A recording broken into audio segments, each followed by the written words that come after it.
Good morning students. I am किनी। जैसे कि आप सब मुझे जानते हैं, मैं आपकी कंप्यूटर की टीचर।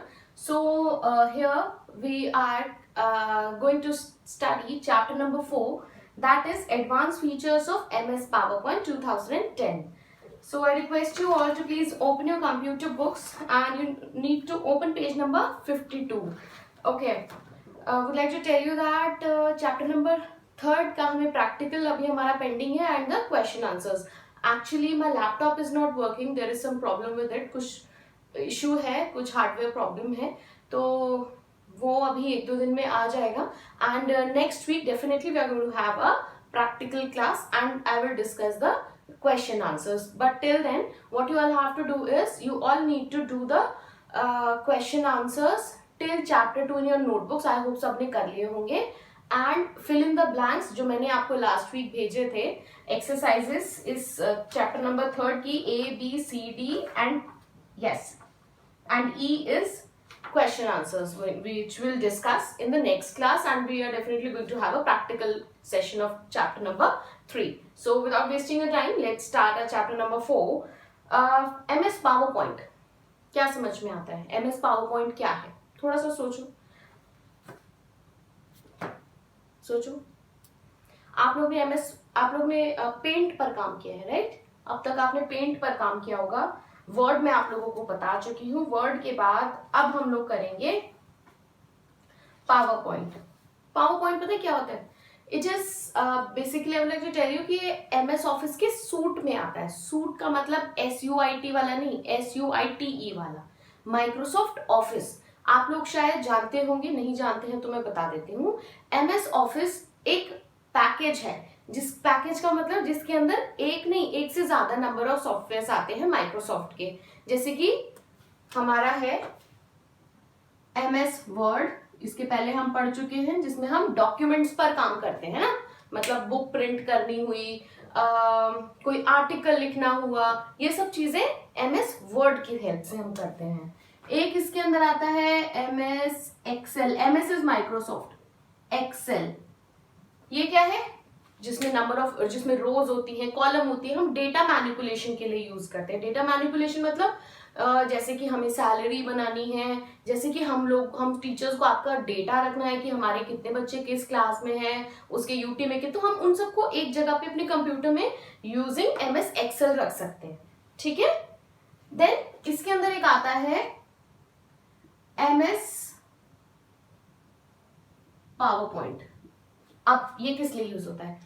जब हमारा नया ये सेशन स्टार्ट हुआ है और आपको पता ही है कोरोना की वजह से पूरा सेशन अभी तक जितना हुआ है वो हमने ऑनलाइन पढ़ा है. बट समर वेकेशंस के पहले जब मैंने आप लोगों की क्लासेस ली थी तो वो मैंने कंप्यूटर में एक PPT बना के उसका वीडियो आप लोगों को भेजती. PPT मतलब पावर पॉइंट प्रेजेंटेशन. बताती हूँ क्या है. ठीक है.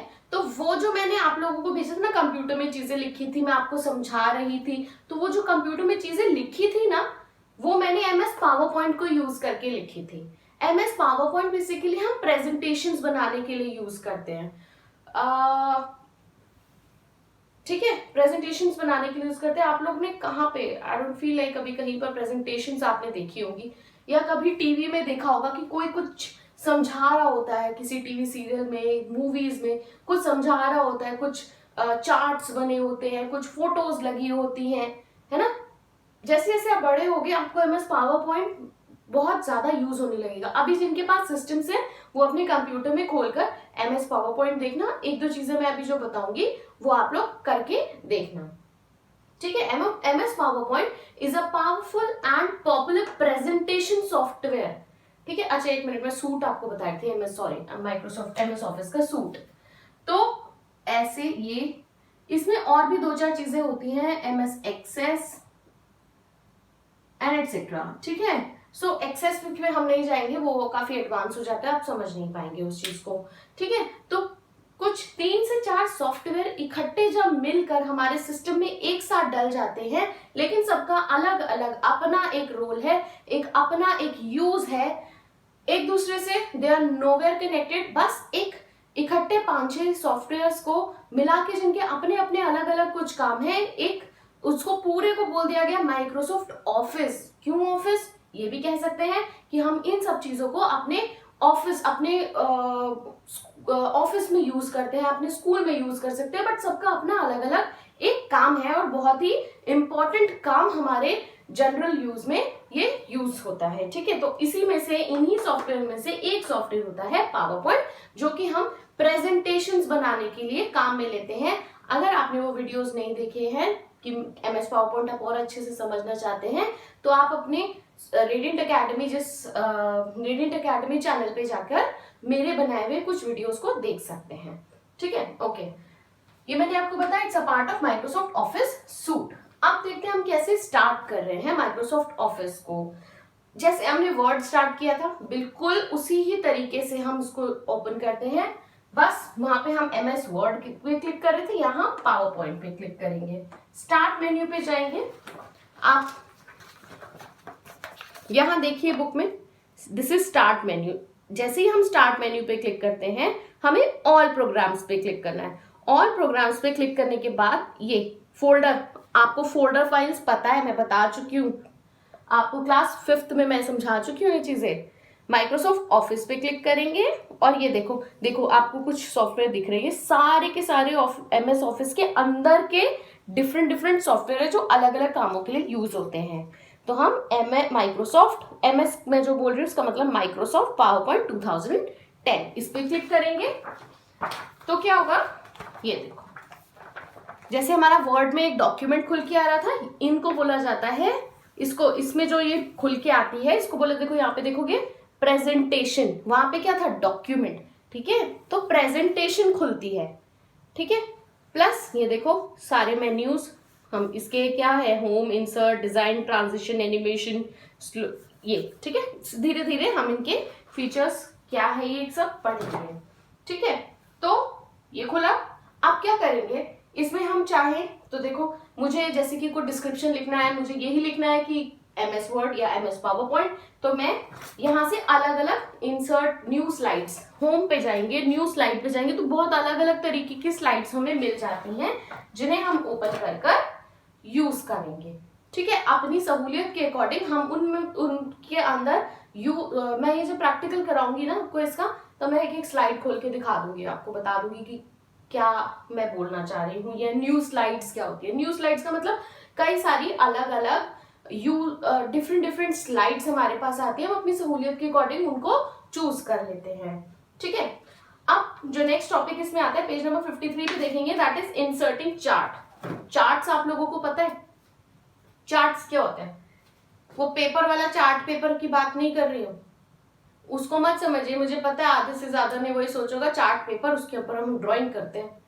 ठीक है, तो वही थोड़ा सा हम उसी से ही रिलेट कर सकते हैं इसको। चार्ट्स वही होते हैं, जैसे कि हमने चार्ट पेपर लिया, उसके ऊपर ड्राइंग करी। अब ड्राइंग जो करी, वो ड्राइंग जो हम करेंगे ना, कुछ एक डेटा हमारा होगा। जैसे कि एग्जांपल ले लेते हैं कि हमारी क्लास 6th A में 40 बच्चे हैं। ठीक है, अब उन 40 में से कितनी गर्ल्स हैं, कितने बॉयज हैं, या तो पेपर पेन पे लिखिए अलग अलग, और उसी चीज को हम डिफरेंट टाइप्स के चार्ट्स हमारे पास अवेलेबल होते हैं, जैसे कि कॉलम, लाइन, पाई, बार, एरिया, एटसेट्रा, अभी दिखाऊंगी मैं।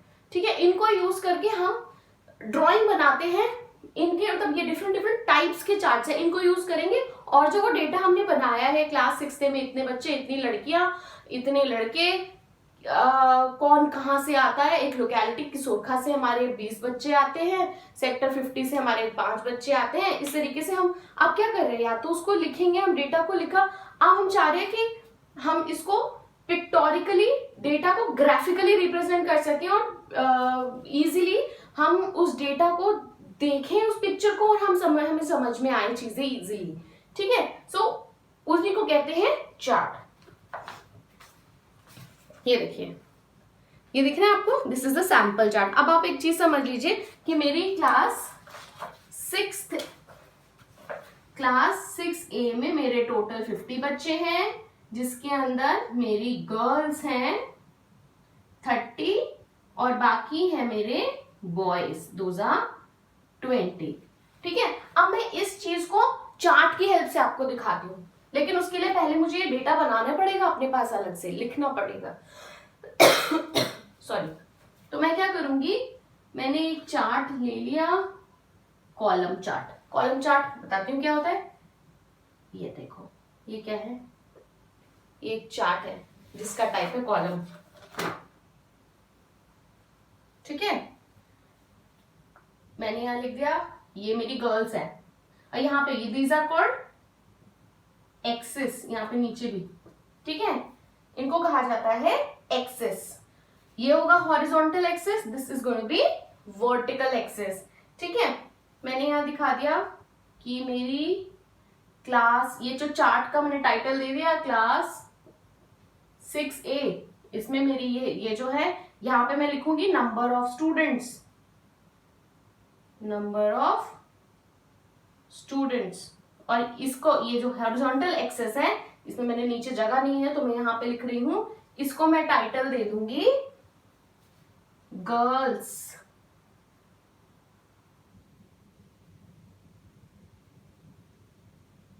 एंड सॉरी, इसको this is going to be, ये मेरा ये गर्ल्स शो कर रहा है, और एक मेरा ये देखना, देखो गर्ल ज्यादा है तो ये ज्यादा बड़ा बनेगा, और यहां तक सोचिए 30 होगा, यहाँ पे 1 2 ऐसे जाते जाते नंबर होगा, तो यहां तक 630 और यहां तक मेरा होगा 20।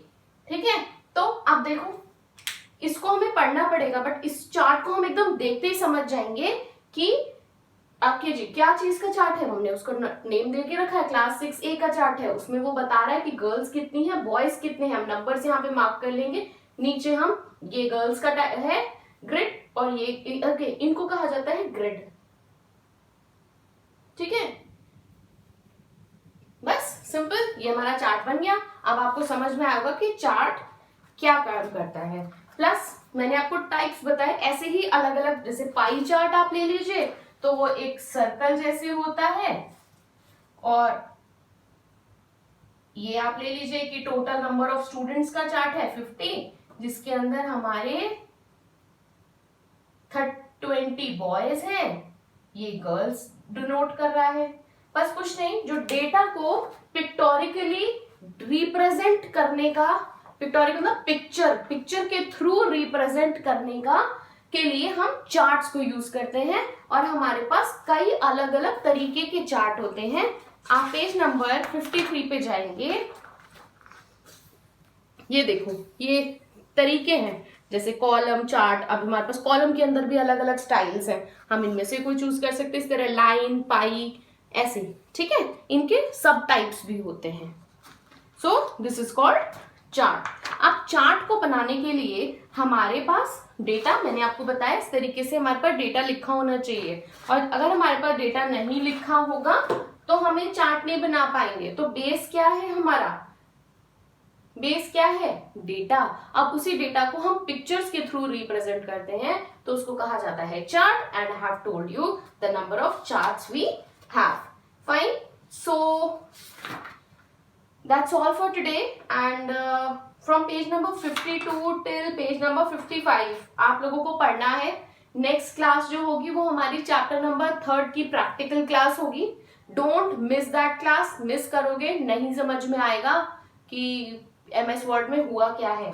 ठीक है, सो इतना आप पढ़ लीजिएगा, page number 52 to page number 55।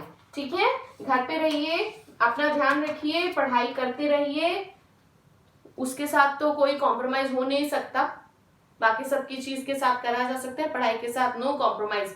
खुद को मोटिवेटेड रखिए और पढ़ते रहिए। ठीक है, कोई डाउट्स हो आप सबके पास मेरा नंबर है, आप पर्सनली अपने इश्यूज मुझसे शेयर कर सकते हैं। बाकी और टीचर्स भी हर वक्त आपके लिए अवेलेबल है। स्कूल आवर्स में डेफिनेटली आप कॉल करके हमें अपने डाउट्स क्लियर कर सकते हैं। ठीक है, take care of yourself, bye bye students.